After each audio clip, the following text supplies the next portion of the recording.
Good morning. Well, I know I don't usually say good morning, but this morning, or today, I'm going to be starting to get the coffee going because we're going to make breakfast today. And I know that probably where you're watching this program, breakfast has been a long time ago because sometimes we're seen in the evening, sometimes we're seen in the afternoon.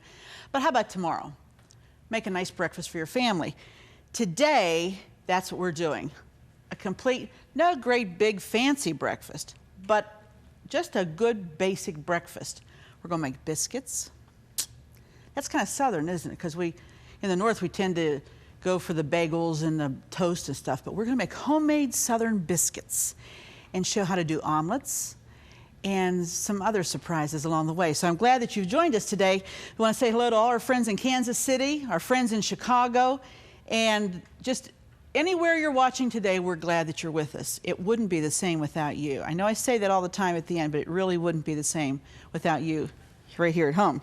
Let me read a letter that I got. I love to get the mail, you know that. In this letter, she doesn't ask for anything. She just says, "Dear Arlene, I just wanted to write and tell you how much I enjoy your show.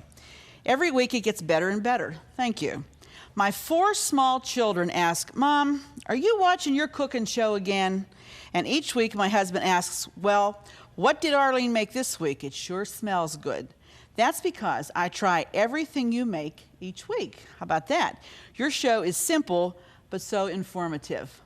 My husband loves stuffed cabbage, and in 15 years of marriage, I've been too afraid to try to make them myself. Well, after watching your program, I thought, I can do that. So I did, and they were wonderful. And just as easy as you said they would be. I'm anxious now for the eggplants in the garden to grow so that I can try this past week's recipe, which, remember, we made some eggplant parmesan. She's anxious to try to make some of that. Thanks, Arlene, for your wonderful program and for welcoming me into your home each week." You know, I appreciate that so much because just knowing that we're motivating someone to try to make that thing. For 15 years, her husband loved stuffed cabbage, and she never tried it because she thought it was too hard to do. And she tried it and found out that it wasn't that hard. And that's what we're all about. We want to motivate you to try to make that thing that you think you can't, because 9 chances out of 10, you will succeed in doing it. Well, I had another lady, she wrote and she said, "Please send me your recipe for some of the things that we have been doing." And she says, "I enjoyed your show. Do you have an easy recipe for biscuits?" Well, Helen, today's your day. Like I said, we're doing breakfast, and we're going to get started in just a minute. We'll be right back after this important message, so stay tuned. We'll see you then.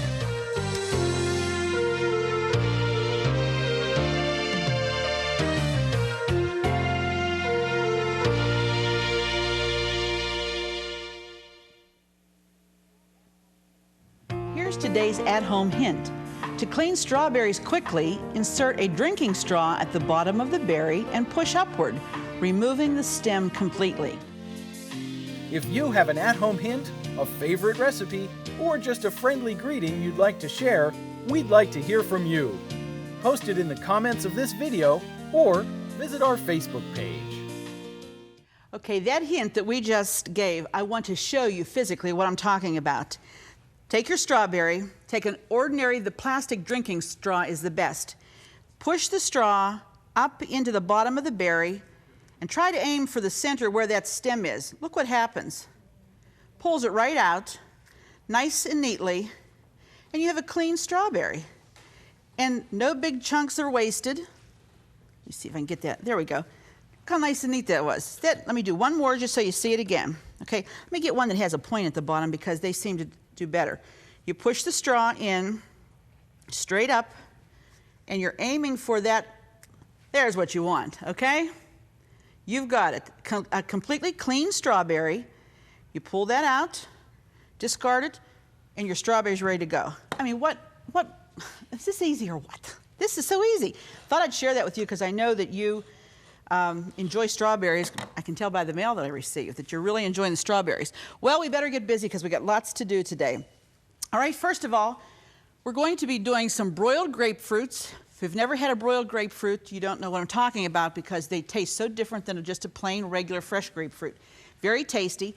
I'm going to start with the biscuits because they need to cook a little longer.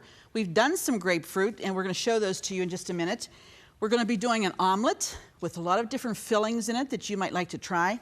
But first, let's start with, let me tell you first about flour. You know, I've told you about white lily flour before.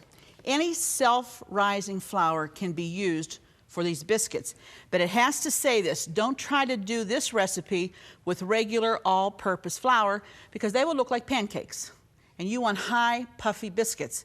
You have to have, see, the difference with this is that they have some leavening in there, probably baking powder, baking soda, whatever. There is a leavening in self-rising, so you don't have to add it.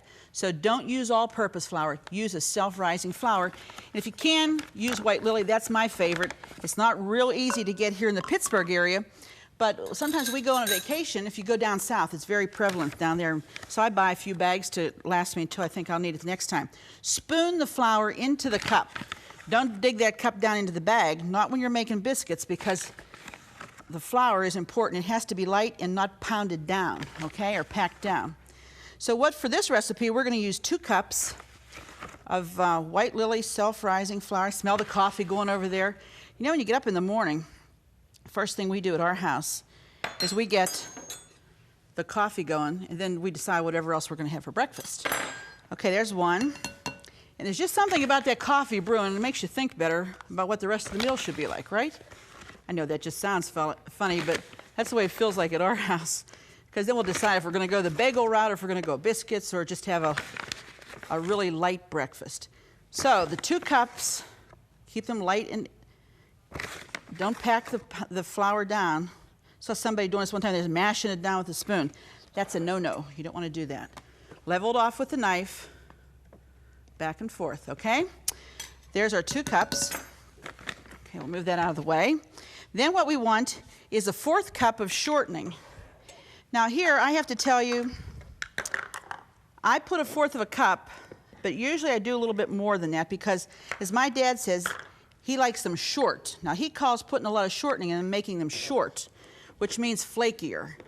And I do, when I make them for him, I do make them a little more short, as he says, than what the recipe normally calls for. But there's your, you keep scraping it over so that as you push down on it, you will feel all the little bubbles in there, the air holes. Then we're going to add that. Now, I don't know how we're going to be able to tell you this on a recipe that you've been writing for, and you're telling me you like the new numbering system, and I'm glad you do. It makes it easier for all of us. Appreciate your patience with us, because sometimes we, you know, any new system, it has a little delay. Well, ours does too. So thank you for your patience in waiting to get the recipes. I always put an extra little glob in. That's about maybe a tablespoon or so. Just take the knife and go down like that, and whatever you get, that's what I do. Then you're going to take a fork, and you're going to start cutting this Crisco. I like Crisco the best. You could probably use any other kind. Some people use lard, some people use butter, some people use a combination, but this is what I like, okay? And you start to cut this in. Anytime you cut the oil or the grease or the butter into the flour, you're making a pastry. This is the same principle that you do a pie crust. You cut the lard or the butter or the Crisco into the flour until you get little morsels. Boy, am I really flipping this stuff all over the place here. Sorry about that. They have to be morsels like oatmeal, and sometimes that takes a little bit of time, but it's worth it. Just be patient. Now see, from looking at that, I can tell I'm going to need a little bit more Crisco in there. So I just add until I feel like it's enough. I would say probably it's closer to about 1/3 of a cup of Crisco. That's for 2 cups of flour, okay? And normally, if I'm in a hurry, I'll get my hands in this, because you can tell it by the feel. And once you have made biscuits for a while, you'll begin to feel what they feel like, and you'll know, well, it feels just about right, or there's not enough, or there's too much flour, or whatever. You'll be able to tell, okay? So once you have that cut in, then we use buttermilk, because it's richer, and that's what it's called for. It's about 3/4 of a cup, 2/3 to 3/4 of a cup of buttermilk. Now, the principle behind good biscuits is you do not work and work and work the dough. You don't do that. When you do a yeast dough, you have to knead it so that you're kneading it, and you're kneading the air into it, and it's making a good dough. Well, this is not that kind. You want to to work with this the least amount that you can. So the only thing you do is you gather this together. You stir it only until it comes together. Okay? I always have a tendency to save back a little bit of the moisture because I think, boy, if I get it all in there and then it's too wet, what am I going to do? Okay? See, this is not all together yet, but you don't want to work it and stir it and stir it. You want to just stir it until it starts to gather into a ball, which it's doing. Okay? These might be a little dry, but I think we're going to make it. What I do then is pour or spread just a little bit of flour on my counter. See, this doesn't look like anything yet because it hasn't come into a shape or into a form. But you don't want to work it that much because it shouldn't. The more you work them, the tougher the biscuits will get. The same with pie crust. The more you work a pie crust, the tougher it gets. So I scrape this out of the bowl. Okay. Put that over there. And all I do is with my hand, I begin to mold it and shape it.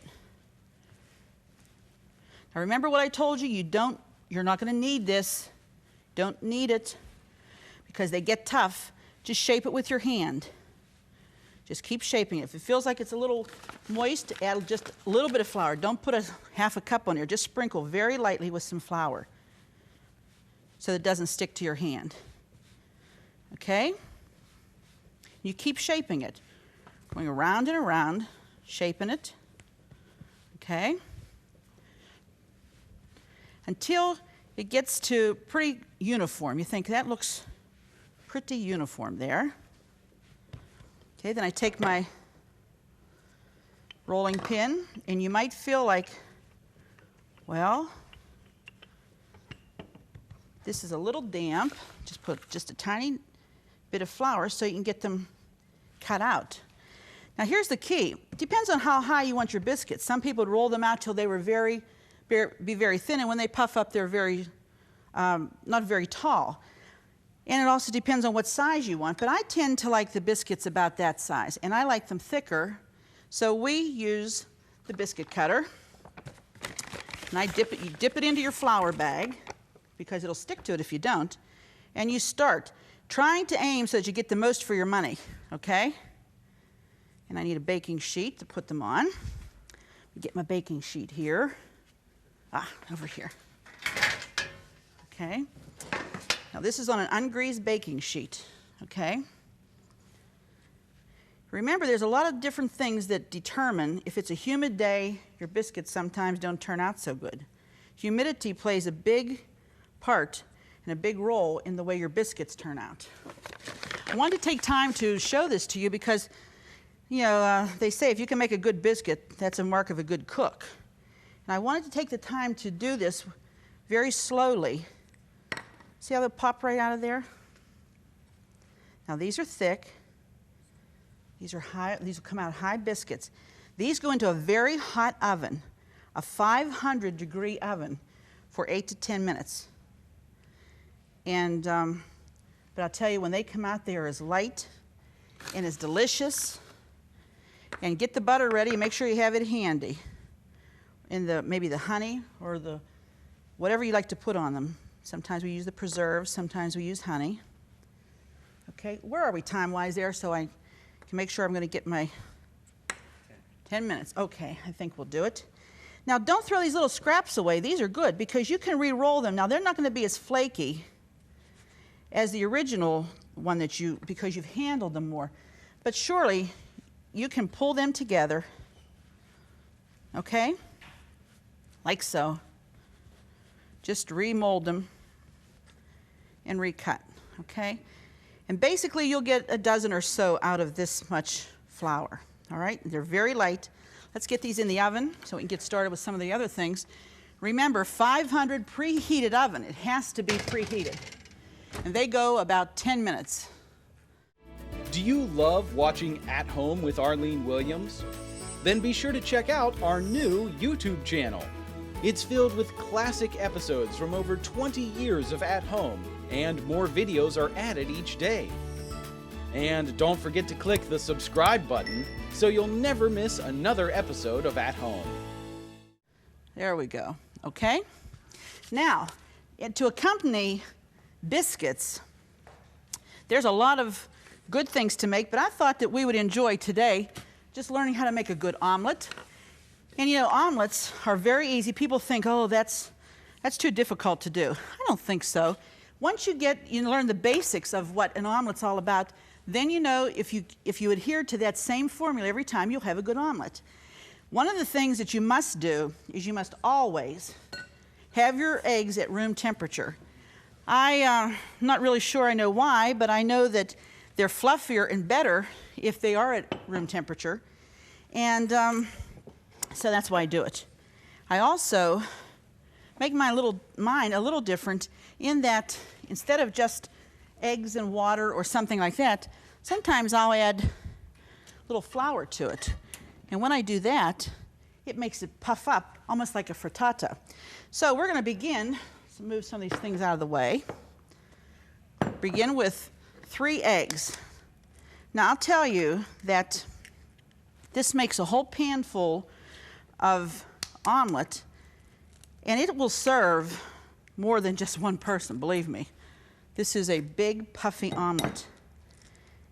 Okay, so we do the 3 eggs, and they are at room temperature, which is very good. You want to take your little whip, break them, and just begin to beat them. Okay. Get them pretty fluffy here. Now I add just a little bit of, not warm, not cold, just room temperature water, a couple of tablespoons. Okay. A little bit of salt and pepper. A little salt. A little pepper, not too much. All right. Put some oil in our skillet. You put oil in a hot pan and then it won't burn. And next, the thing I do is I take some flour, just a couple of tablespoons. Now, if you like eggs hot, and I know there's a lot of people that like tangy things, something that's got some zip to it, and they add Tabasco right about now, and that's fine. If you want to do that, put your Tabasco in now. But once you add the flour, you got to really beat this so that there's no lumps in that. You can add some Parmesan cheese now if you want to, whatever. Okay, I'm going to put a few bits of onion in here, let it get started to get brown. You know, omelets can be filled with so many things. You put the basic egg omelet together, and then what you fill it with before you flip it can be bacon, you can put cheese, you can put sausage, you can put broccoli that you've blanched a little bit. There's numerous things that you can do, all kinds of things. And what I'm going to accompany this omelet with is a piece of ham that I have purchased at the store. And basically now, these slices of ham are 94% fat-free. Foodlands carries a nice selection of this particular brand is a Cook's ham, but it's 94% fat-free, which is what everybody's looking for. And you just brown it in a skillet. It doesn't take time at all. You can even do it on a grill if you wanted to. But it's a nice accompaniment to biscuits. Down south, they eat a lot of biscuits with ham in them, if they've grilled the ham. I was telling some of the guys on the crew, I said, when I was a little kid, I can remember my mother and dad, the only time that, because Dad's a preacher, you know, and so the only time that he really had to sleep in was Saturday morning, because Dad also worked a job besides pastoring. But I'd say on a Friday night, okay, now tomorrow morning I'm going to make you breakfast in bed. And they would be, I'd go up there with my little notepad and I'd say, okay, what do you want to have this morning? And they'd tell me, oh, I'll have scrambled eggs, or I'll have this, or I'll have that. And I'd take it down like I was a waitress, you know, and 2 hours later I'd have the breakfast ready, and they'd be, Arlene, come on, we got things to do. This is Saturday, you know. But they were very patient with me. And, you know, those are the things you remember. Those are the things you remember about home, fixing breakfast in bed for your folks.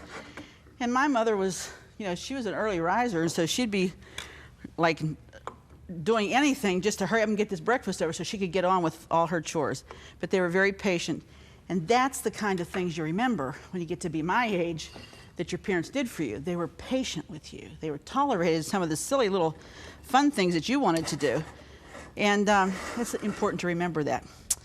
Okay, so we've got it going here, and you want to make sure that it cooks. You got to keep putting a little hole in the center so that omelet, turn this up just a bit, so that omelet will cook clear through, because you don't want to put any of your fillings in just yet. What I like to do when I have some fresh dill, I like to sprinkle that on. Nothing like fresh dill, or even dried fresh dill. And you're going to want to be sure.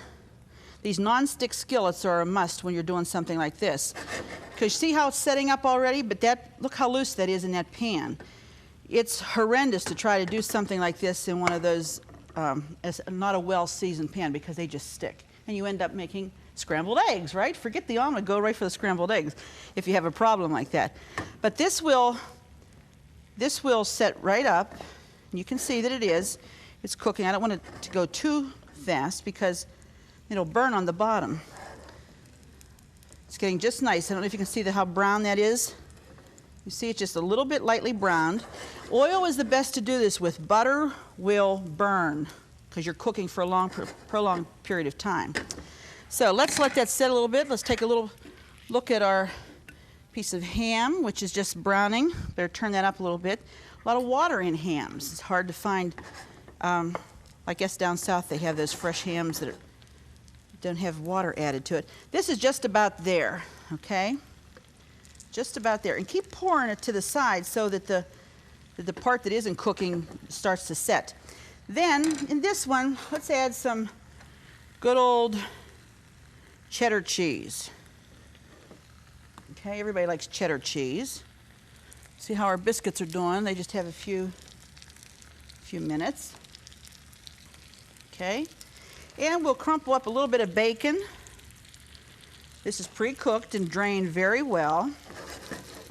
Okay, how about a little bit of sausage? We'll go for the ultimate, as one of the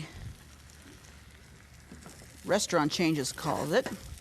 And we're just about there. When you get to this point, it's time to flip it. And you say, now, Arlene, I don't know how to flip an omelet. Well, I'm going to show you the easiest way in the world. If you can get your spatula under like I am, you're ready to go. If you can't, here's what I'll show you how to do it. You take the plate that you're going to serve it on. It's up here. Okay? And all you do is pour it out, and when you pour it out, you flip it over. Okay? Well, that one didn't work too good. Let's do it again. There we are. See how golden brown that is? It's beautiful. Now I'll just take a few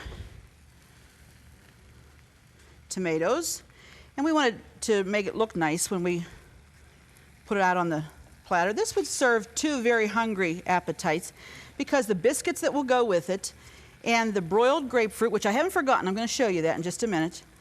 These are all parts of a very good breakfast. Okay, then if you don't have parsley, don't worry about it, but if you do, it's nice to put some of that. There's our omelet. Okay, now let's take a little look at the biscuits are coming up. They're browning beautifully. We're going to be right back in just a minute, and we're going to finish up the whole breakfast. I'm going to present it to you, but here's a very important message for you, so please listen closely.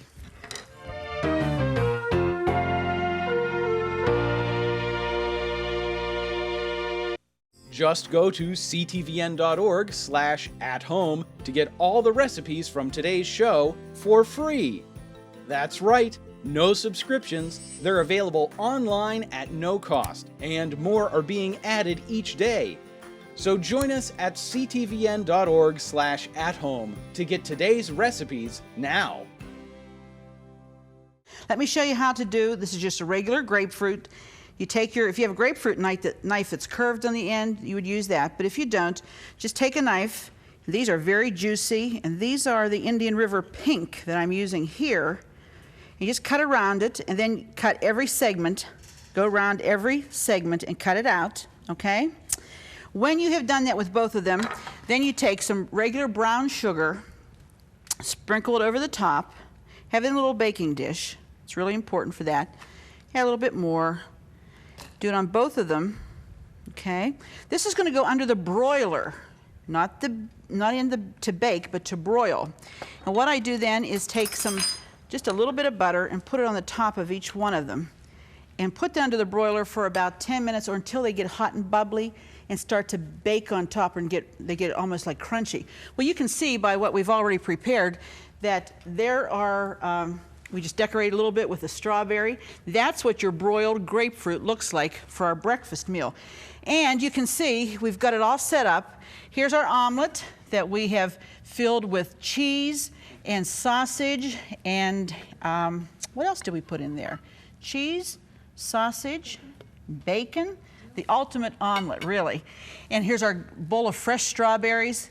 I want you to see these light and fluffy biscuits. They break apart. They are so, look at that, as light as you could imagine. Put a little bit of marmalade on there or some strawberry preserves or maybe some honey. The people down south enjoy honey on their biscuits. And we're finishing it out with our ham that we have just browned in a skillet. We've not added one thing to that ham, just cooked the water out of it to dry it up a little bit and let it brown. And I have some sausages left over from the ones that we had done to fill the omelet. But basically, this is a basic breakfast. And just from here, put that coffee in that cup, drink that juice, and you've got a wonderful Saturday morning breakfast. You know, Saturdays could be very special at your house. Just take the time to prepare something special for your family. If they like waffles, don't do the frozen ones. Do the good ones. Do those good pancakes. But whatever you do, be sure to join us the next time right here at home because it just wouldn't be the same without you. We'll see you then. Don't forget to click the subscribe button so you'll never miss another episode of At Home. Thank you for watching. Fresh produce provided by Jordan Banana, wholesalers of fresh fruit and vegetables in Dravosburg, PA. Cookware provided by Woolies. Your favorite gourmet deserves the best for less at Woolly Balcony Cookware. Groceries provided by Foodland, where the answer is always yes. Cornerstone Television wishes to thank all our faithful viewers whose consistent prayers and financial support have made this program possible.